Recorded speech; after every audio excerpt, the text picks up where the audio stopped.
This is Jeff Pohanka. We have a beach home in Bethany for over 4 decades. Our family loves the beach community. This video will share with you information on the wind turbine projects that are planned just off our shore. In 2013, the Maryland General Assembly passed the Offshore Wind Energy Act, which created 2 areas for offshore wind turbine development. They comprise 80,000 acres over 125 square miles, with turbines as close as 12 miles from shore.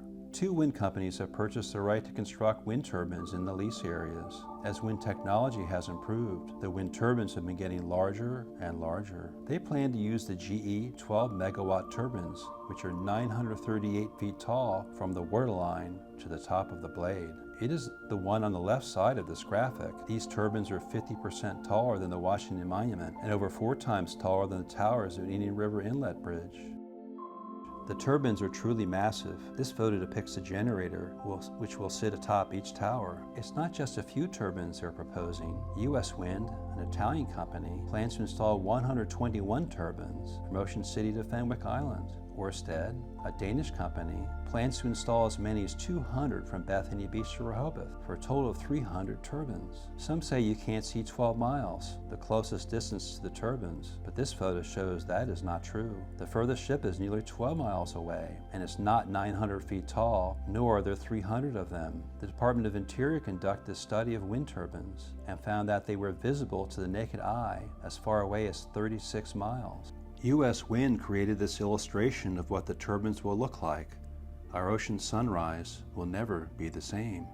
The wind companies do not like to mention the hundreds of red flashing marine and aerial warning lights that will be required. The night horizon over the ocean will be changed forever. Ocean City Mayor Rick Meehan has become alarmed due to the increasing size of the turbines. He says, visible wind turbines will be devastating to the residents and non-property owners of Ocean City with adverse and severe consequences. The 2 most important factors for Ocean City property values are location and view. Wind turbines off the coast of Ocean City will reduce the demand for both rentals and sales of real estate and reduce the pleasure of those who love the ocean. This will be devastating to property owners, both resident and non-resident. Wind turbines off the coast of Ocean City are the greatest threat I've seen in my 38 years as a tourism and real estate professional.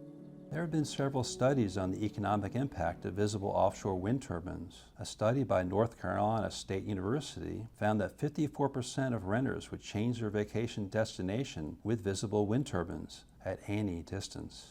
There are many articles that say these 2 wind projects will create 10,000 local jobs, when in reality, the 2 wind companies will create only 93 permanent jobs, some of which will go to Europeans. The nation's first offshore wind project came online at the end of 2016 at Block Island, Rhode Island. The generators were manufactured in France, the blades in Denmark, the towers in Spain, the cabling in South Korea, installed by Norwegian ships and crews. We simply lack infrastructure in this country. Some say wind power is free, but it isn't. The 2 wind projects off our shores will increase the cost of electricity by $938 million annually, and with 2% and 3% escalators every year. Most of the costs will be borne by area businesses. Studies show that the higher cost of electricity will cause a loss of over 4,000 permanent jobs. 500 different bird species use the Atlantic Flyway twice each year. Many stop in Delaware to rest and feed on horseshoe crab eggs. They include 184 bird species that are on the list of greatest conservation needs. These include the red knot and the Piper plover. Wind turbines are a threat to birds since the blades move as fast as 180 miles per hour. According to the New Jersey Department of Environmental Protection, and I quote, wind turbine development in this region will cause disruption to the migratory and wintering patterns of hundreds of thousands of shorebirds, raptors, songbirds, and waterfowl, and would likely cause permanent harm to bird populations in New Jersey, the Atlantic Flyway, and the Western Hemisphere, unquote. Marine life may also be threatened by offshore wind turbines, including the critically endangered right whale, which travels through our waters, and whose population is thought to be less than 300. The electromagnetic field created by the wind turbine cables are thought to interfere with marine life navigation. Delaware Bay has the largest population of horseshoe crabs in the world. Blood is drawn from the crabs and is used to test vaccines and medical implants. Horseshoe crab blood was key to making the COVID-19 vaccine, but there have been no studies on the impact of the wind turbines on the horseshoe crab population. Commercial fishing opposes the wind turbine projects. They will no longer be able to fish those waters since their nets will snag on the rocks needed to secure the turbines to the ocean floor. The natural ecology will also be changed since the normal sandy ocean floor will be transformed into mini reefs at each tower base. Government agencies that normally would have a say in these projects have not weighed in. The Coast Guard should be concerned that nearshore navigation will be disrupted by the wind turbine location, but they are silent. The military should also be concerned about the wind turbine disruption of radar signals due to the near location of Dover Air Force Base and the defense of Washington, D.C., but they are silent. The National Park Service is supposed to preserve the viewshed from the Assateague National Seashore, but they too are silent.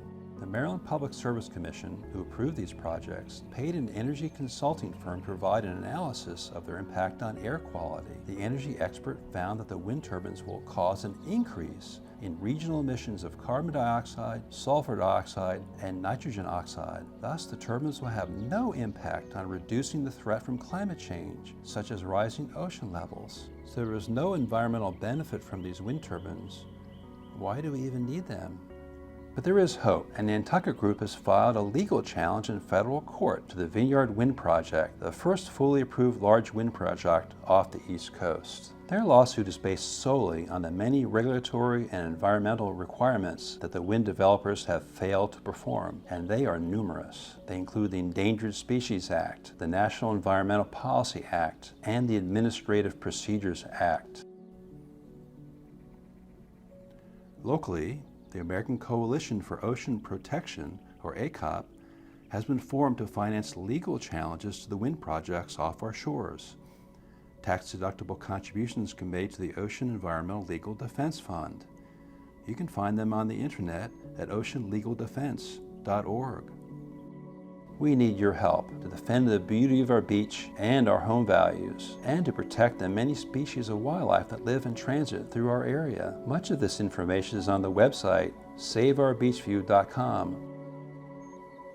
By working together, we can keep our shore the way we've always known it, for us and for future generations.